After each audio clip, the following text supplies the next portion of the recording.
Fem turisme, el programa de l'actualitat i les activitats pels caps de setmana d'estiu amb Manel Taüll. Hola, què tal? Molt bona tarda. Acabem un mes de setembre amb unes temperatures més aviat d'estiu que inviten a gaudir encara de les platges i muntanya. I estem a la tardor, tot esperant les pluges i la temporada de bolets, que segurament es farà esperar aquest any, sens dubte. El que sí estem és en plena campanya de la Verema, el moment més màgic del sector del vi i el cava. I avui parlarem de vins i caves. Per una banda, visitarem un dels cellers emblemàtics de les Terres de Lleida, que és Castell del Remei, de la D.O. Costes del Segre, el primer celler català que va elaborar i etiquetar vins de criança. Hi ha vestigis de que s'elaborava vi ja a l'enclavament del celler des de l'època romana. Tomàs Cosiner, el seu propietari, ens parlarà dels seus vins i de les previsions de futur dels seus cellers. Anirem a la fira, una de les fires més antigues, Fires Ramadera del Pirineu, que es farà aquest cap de setmana a la Pobleta de Bellveí, a la Vall Fosca, a la comarca del Pallars Jussà, que celebra, com hem dit, aquest cap de setmana. En parlarem amb Sílvia Coll, tècnica de turisme de l'Ajuntament de Torre de Cabdella. I, com hem dit, l'enoturisme està de moda i Catalunya és terra de vins i cava. Aquest 2016 l'Agència Catalana de Turisme l'ha declarat any de la gastronomia i l'enoturisme.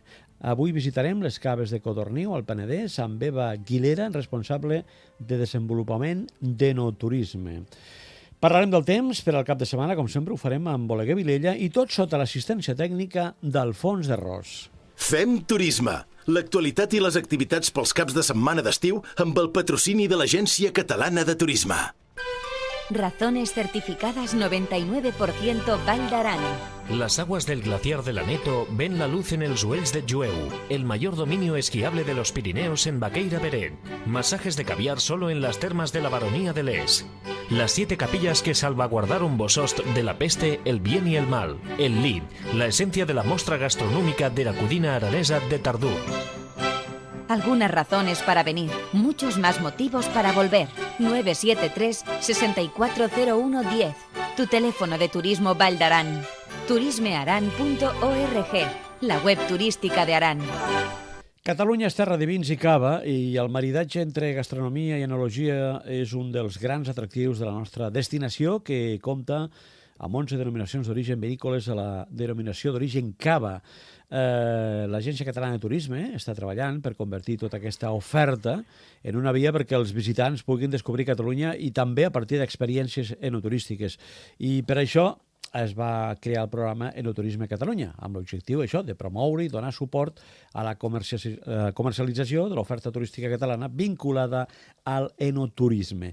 I avui visitem les caves de Codorniu, al Penedès, amb Eva Guilera, que és responsable de desenvolupament d'enoturisme. Eva, bona tarda.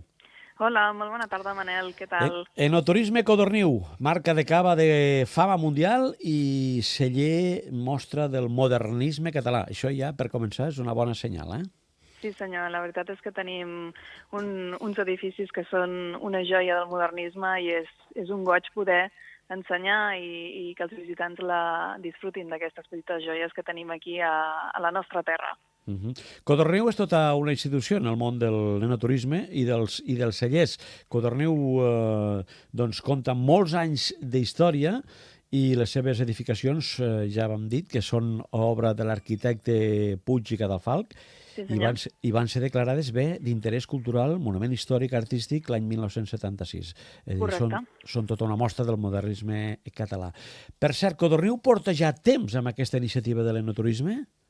Sí, fa molts anys. Ja, de fet, els pioners, els propietaris de Codorniu, d'una manera natural, espontània, ja repartien unes octavetes quan anaven a donar el cava a les botigues, invitant a la gent a poder venir a visitar les caves. Llavors era una visita gratuïta que després, amb el pas dels anys, s'ha anat professionalitzant i hem anat incloent moltes més coses també perquè els clients i els visitants puguin gaudir de noves experiències, com per exemple un audiovisual 3D. Avui l'enoturisme és un dels grans atractius pels cellers i caves? Sí, diguem que és un complement a l'hora de comunicar la marca, de comunicar els valors i l'esforç que hi ha darrere de l'elaboració, en aquest cas, del cava, Per tant, per nosaltres és un bé molt preuat poder tenir els visitants a casa nostra i poder explicar de primera mà quin és el procés d'elaboració del cava, explicar com treballem, ensenyar què fem a casa nostra perquè vagin a casa i també puguin ser uns ambaixadors i puguin explicar què és el que passa dintre de les caves Codorniu. I ara que ho està en plena campanya de la Prema, no? Doncs sí, senyor. Ara mateix les caves és un formigueig constant d'anades i vingudes, amb molts pagesos que ens porten el seu raïm, amb els enòlegs rebent. És una feina d'equip que no només passa en el mes de setembre, que evidentment tenim la barema, però que és fruit del treball de tot un any. És a dir, els pagesos, els enòlegs, els equips de Codorniu han estat pendents de l'evolució d'aquest raïm a les vinyes i ara és quan ens està entrant a casa i comença una segona fase, que comencem l'elaboració dels nostres vins i dels nostres caves. Quines activitats es duen a terme a Codorniu durant l'any en l'àmbit de l'enoturisme? Doncs nosaltres tenim un ampli ventall de propostes. Hi ha una pàgina web que es diu visitescodorniu.com, on allí les trobareu totes explicades amb els horaris i fins i tot es pot fer una compra online. Actualment, però, m'agradaria destacar que al mes d'octubre, els dies 7, 8 i 9 d'octubre, comença el Cavatàs, que és una fira, una mostra de vins de caves, en aquest cas a Sant Sadurní d'Anoia, i nosaltres hem programat dues activitats molt especials, una pel dissabte, dia 8 d'octubre, a les 11 del matí, que és un esmorzar més una visita a les caves Codorniu, i després en tenim una altra programada, que és el diumenge, dia 9 d'octubre, a les 12:30 del migdia, que en diem Fes l'aperitiu amb Anna de Codorniu. Són dues activitats que hem creat especialment en motiu del Cavatàs i doncs estarem encantats de tenir-vos a casa nostra i poder gaudir tots plegats d'aquestes activitats enogastronòmiques. Molt bé, doncs una bona iniciativa, com diem, ara coincidint amb la campanya de la Brema. Hi ha una visita guiada pràcticament durant tot l'any, que aproximadament dura 1 hora i mitja, que es diu el viatge als orígens del cava, oi? Sí, senyor. 7 dies a l'any podeu venir a Codorniu i gaudir d'aquesta experiència. Com molt bé dius, és una activitat que dura uns 90 minuts. Un dels guies de Codorniu us donarà la benvinguda i estarà amb el grup durant tota aquesta estona i us explicarà la història i els secrets de casa nostra.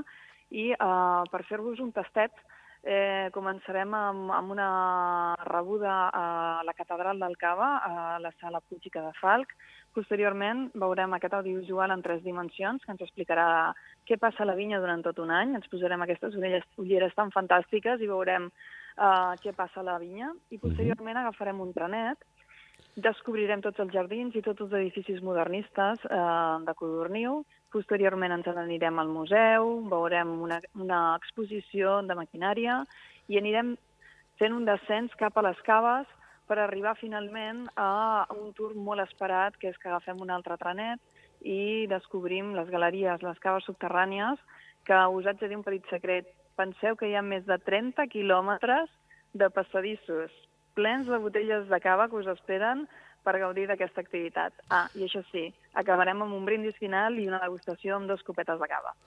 Ara, doncs, amb una copeta de cava brindem en aquesta visita avui que fem a través del programa Fem Turisme amb Eva Aguilera, que és responsable de desenvolupament de no-turisme de les caves Codorniu al Penedès.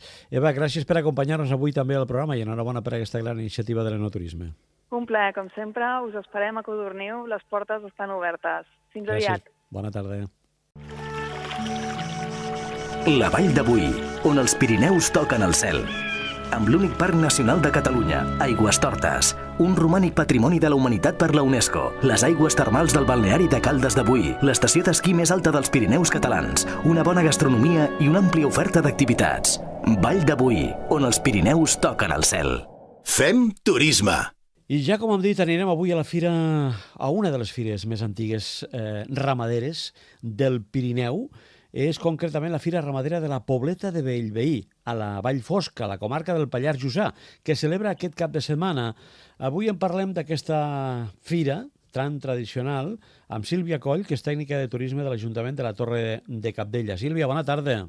Hola, bona tarda, bona tarda. Parlem de la Fira Ramadera de la Pobla de Bellveí, com hem dit, a la Vall Fosca, que és una fira tradicional que té molta història, que té molts anys ja, i que tradicionalment doncs, era una autèntica, als inicis, una autèntica fira ramadera, on només pràcticament era el bestiar protagonista, no?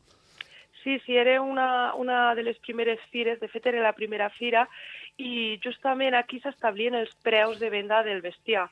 Es feia, a més era una fira molt coneguda, es feia un dia d'animals de peu rodó, l'altre dia de vaques, l'altre dia ovelles, i era una fira realment important, destacada.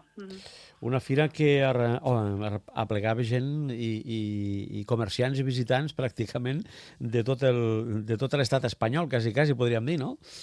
Sí, venia gent de tot arreu i és això, que a part del bestiar també es feien tractes entre les cases, tractes matrimonials, la gent també era el lloc on es comprava la roba, evidentment que hi havia més botigues que ara, fins i tot, sí, claro, a la vall, però la fira és un lloc també on et renovaves, diguem, a part del bestiar.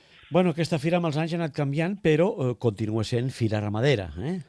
Sí, manté la presència d'animals, que és una cosa complicada a dia d'avui, perquè ja els tractes no es fan a les fires. Ara es fan a casa, els compradors van directament a casa i l'esforç que fan els ramaders per ensenyar als animals, portar-los a fira, fer tot el procediment que han de fer, anar-los a buscar a la muntanya abans d'hora, demanar els permisos, doncs és un esforç que val molt la pena i s'ha d'agrair moltíssim. Estem, com hem dit, a Torre de Cabdella, que és, podríem dir, l'Ajuntament de tots els municipis de la Vall Fosca. Sí, la Torre de Cabdella aplega 19 pobles, 19 nuclis, és el cap de municipi, i comencem de la Pobleta de Bellveí, on fem la fira, cap amunt. Hi ha això, 19 pobles, la majoria d'ells per sobre dels 1.000 metres, o sigui que estem en ple Pirineu. Efectivament, molts poblets, tots ells pobles amb encant, podríem dir, turísticament tenen molt atractiu, i que suposo que el cap de setmana deu ser un d'aquells dies de l'any on s'aplega més gent, no? Sí, rebem molts visitants, de fet estem, no diria sobrepassats, perquè ve gent i tothom en gaudeix, però ve moltíssima gent. Això ho veiem sobretot amb el tema dels aparcaments i dels cotxes, perquè els pobles petits no tenim aquests pàrquings tan grans, però sí ve molta gent durant tot el cap de setmana. A més, fem activitats durant tot el dissabte fins a la nit i bona part del diumenge, no parem. Ja en vau fer una dimecres, no? Aquest dimecres. Sí, vam fer una activitat, una jornada tècnica. Hem començat aquest any en col·laboració amb l'Escola Agrària, i la idea és promocionar justament el bestiar que tenim aquí a la Vall i al Pallars Jussà. Hem començat amb una jornada tècnica de la vaca bruna, una mica conèixer les característiques de l'animal, perquè és la raça autòctona d'aquí, quins avantatges té, i després vam fer una part més de nutrició, que ens expliquin, perquè ara la carn potser no és la més ben vista, però justament la carn autòctona d'aquí, de la vaca bruna, doncs també és molt bona per la salut. I finalment vam fer la part més atractiva, que és una mostra de cuina i una degustació. Molt bé. Bueno, durant tots aquests dies de fira es pot visitar, o es podrà visitar l'exposició Terrissa del Pallars i la Ribagorça, Gerri de la Sal, Pont de Suert, Rialps, Sales de Pallars. Així mateix, durant els 2 dies es podran veure demostracions d'oficis com les puntaires de la Vall Fosca, el ferrador, la ceramista, el cisteller o el matalasser. Sí, oficis, alguns d'ells que matalasser, per exemple, clar, segurament un nen petit ara diria, com? Dormim amb un matalàs amb llana d'ovella? I sí, és una cosa que sí, ara costa de trobar un matalàs de llana. Bueno, no fa tants anys això tampoc, eh? No, però clar, ara han aparegut nous materials i els matalassos de llana estan una mica... A vegades ens costa trobar matalassos de llana, però en trobem encara. Es podrà aprendre com es feia el sabó a casa, el mostillo, el freixinat de la mà dels veïns i veïnes del poble de la Pobleta de Bellveí, i també es podrà degustar el menú típic que es fa en aquesta zona, que és la girella. Sí, això és un fet històric. Abans aquí a la fira, les cases es convertien en una fonda. Clar, ara tenim 3 restaurants, però llavors venia tanta gent, tothom havia de menjar i una casa es convertia en fonda. I aquest era el menú que feien, el cap i pota i la girella.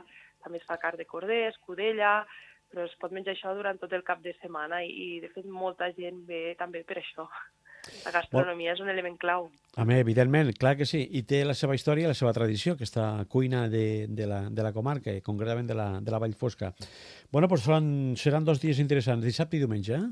Sí, dissabte tindrem el concurs de cavall pirinenc i el diumenge de vaca bruna dels Pirineus i el dissabte també hi haurà mostra d'ovelles xisquetes.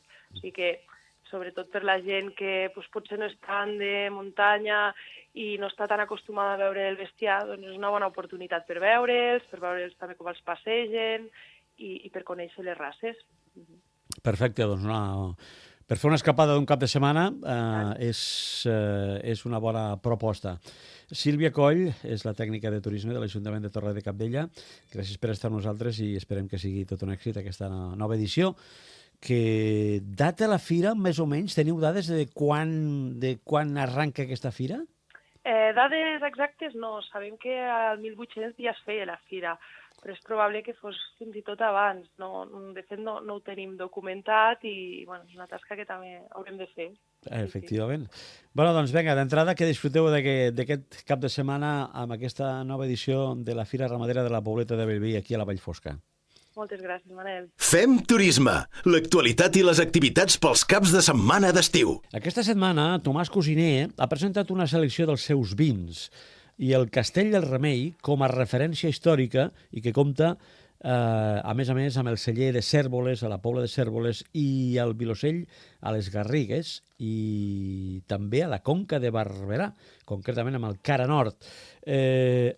Tomàs Cosiner és un dels enòlegs avui dia i a la vegada un dels propietaris de cellers importants, molt importants a les Terres de Lleida, dintre del que és de la denominació d'origen Costers del Segre.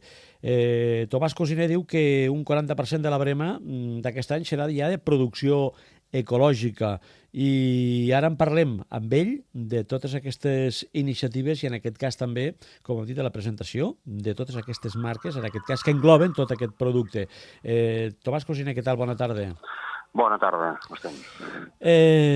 Són en aquests moments 3 cellers diferenciats, no?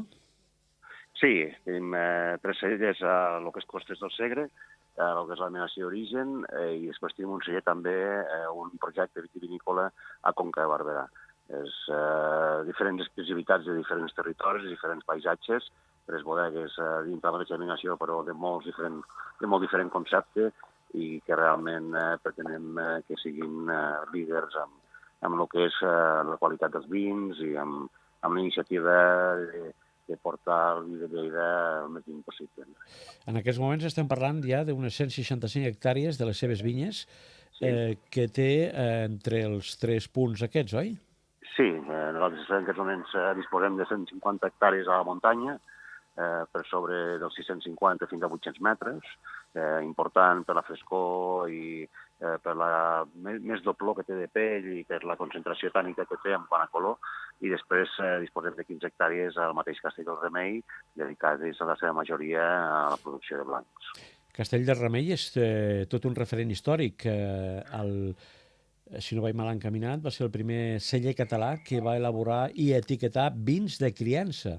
Sí, aquesta és la realitat. A Castell del Remei, aquí a Lleida no ens donem compte, o a Lleida no ens donem compte de lo que és Castell del Remei des del punt de vista històric, però realment va ser la primera que va fer un tipus xató, diguem, la idea dels vins de Bordeus portada al nostre territori, des del punt de vista de ficar la criança, les naus d'elaboració, una casa castell, o sigui, tots els conceptes que en aquells moments se valoraven i que es valoren avui dia a França, se van portar i es van construir Lleida de part de la família Girona, que és una família molt important, una família molt potent, que va creure en els vins, va creure en el territori, va creure en el canal d'Urgell, realment, i va implantar a Castell del Remei la filosofia aquesta d'elaboració de vins de criança de qualitat. Va ser la primera que va ficar una etiqueta amb un vi de criança i actualment podem dir que és la 5ª marca a nivell espanyol més antiga dintre el registre de marques en funcionament.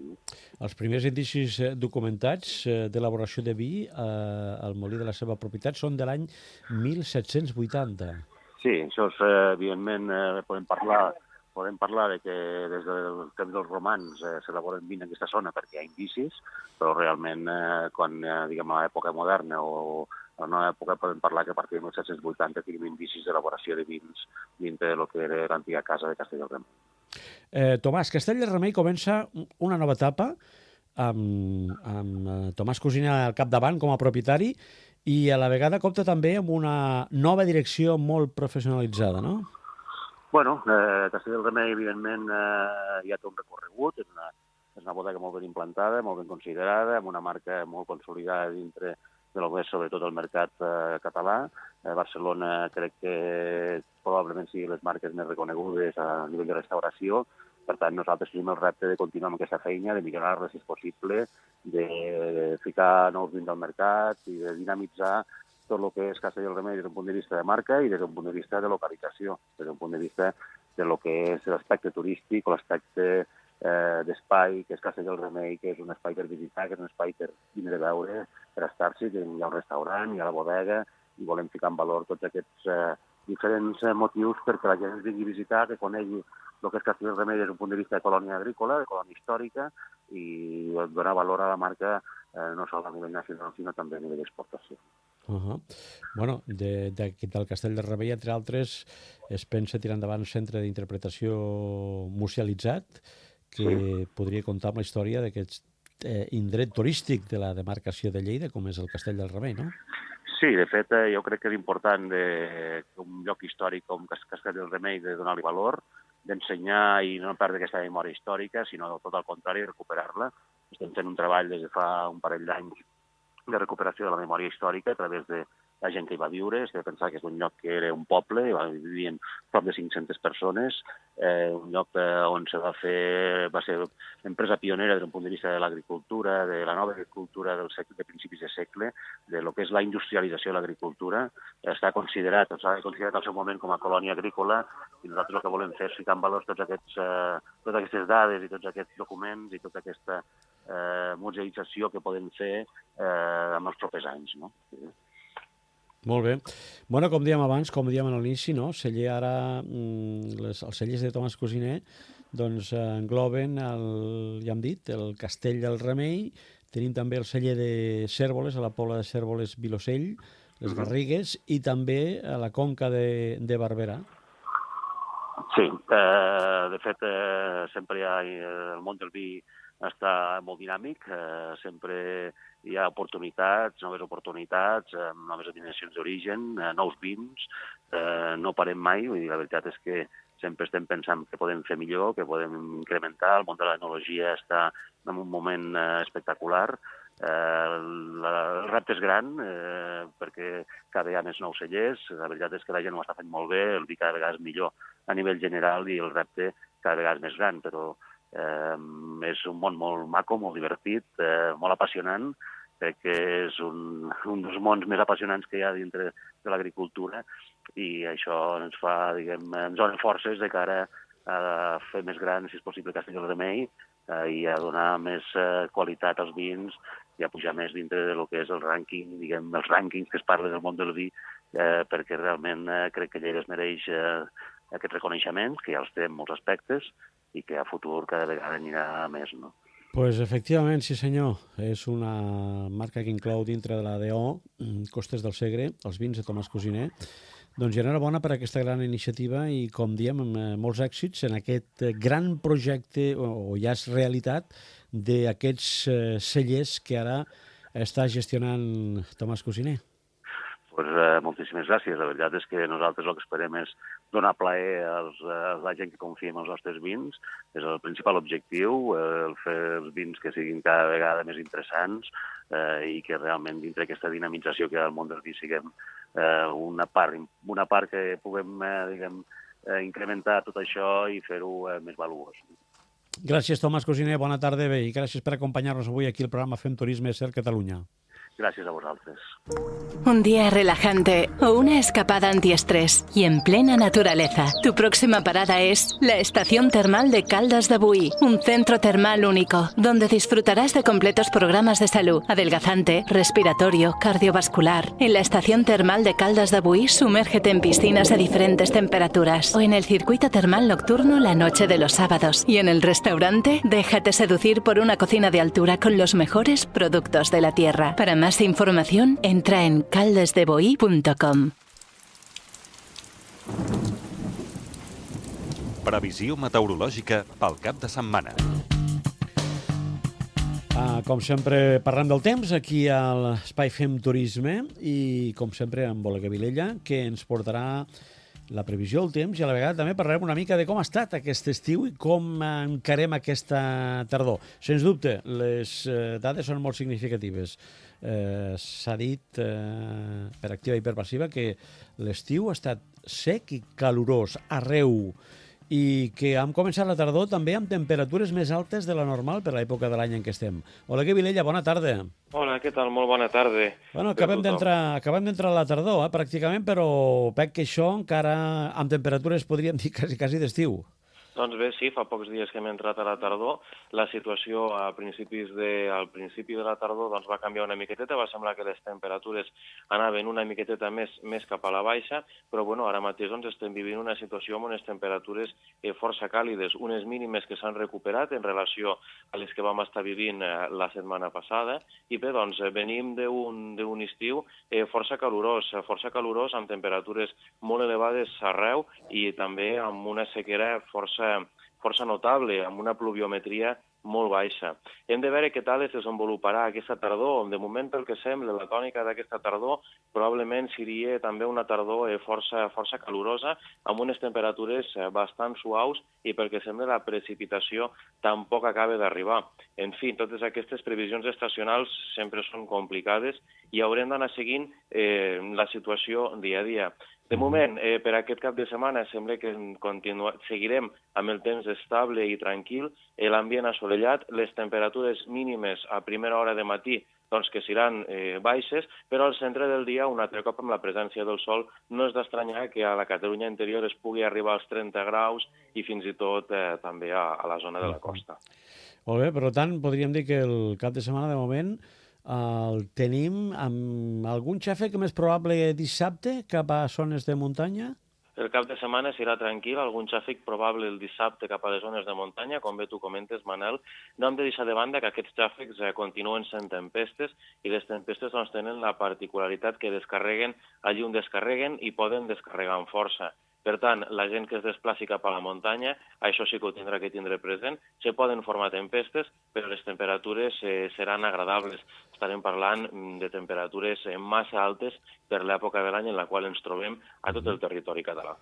Bueno, doncs els buscadors de bolets de moment ho tenen magre, això, no està massa bé, perquè aquesta època de l'any habitualment doncs, solíem tenir els boscos una mica ben humits, que propiciava, amb temperatures suaus, l'aparició de bolets, però aquest any, de moment, res de res. Sí, això sí que és cert. Necessitem que plogui, però no només necessitem que plogui ara, sinó que necessitàvem que plogués ja abans, per tal de que el tema dels bolets i tot això poguessin créixer com cal. D'altra banda, també necessitem que plogui a les muntanyes, al Pirineu, per poder donar humitat i perquè després doncs, puguem tindre una bona qualitat de neu. Aquesta primera nevada que es va produir és doncs, una nevada anecdòtica, tampoc està fora de l'època de l'any. Normalment, per a aquests voltants, als mesos de setembre, és normal que es produeixi una enfarinada, però no deixa de ser una cosa més anecdòtica que una altra. Esperem que les nevades se comencin a produir de cara al mes que ve a molt tardar. A veure si és veritat, efectivament, tenim encara 2 mesos de coll, però de totes maneres ja sabeu que la temporada d'esquí habitualment sol començar la primera setmana de desembre i ara les estacions doncs, ja estan mirant al cel, nosaltres també, perquè ja sabeu que quan acabi Fem Turisme, a mitjans d'octubre, després ja a partir de la primera setmana de desembre, nosaltres comencem també aquí a l'espai de Cercat, l'Esquineu. Bé, doncs, caldrà esperar ara. No es pot fer una previsió a llarg plaç, Oleguer. Per tant, seguir el dia a dia, no? No podem fer una previsió a llarg plaç, haurem d'anar seguint el dia a dia. El que sí que podem dir fins a la data d'avui doncs, és que la tònica és d'aquestes temperatures caloroses, altes, elevades, que no són pas prou pròpies per l'època de l'any en la qual ens trobem. Esperem que aquesta tònica, aquesta dinàmica ens vagi canviant, cada cop ens anem endinsant més a l'hivern i el que estàvem comentant abans, necessitem que el terreny es comenci a preparar per tal de que la neu a les muntanyes pugui ser bona, es pugui tenir una bona temporada d'esquí i sobretot que tinguem doncs, unes bones reserves d'aigua que són molt necessàries. Això és molt més important, efectivament. Oleguer, gràcies per la teva informació. Bon cap de setmana i fins la propera. Gràcies, bon cap de setmana.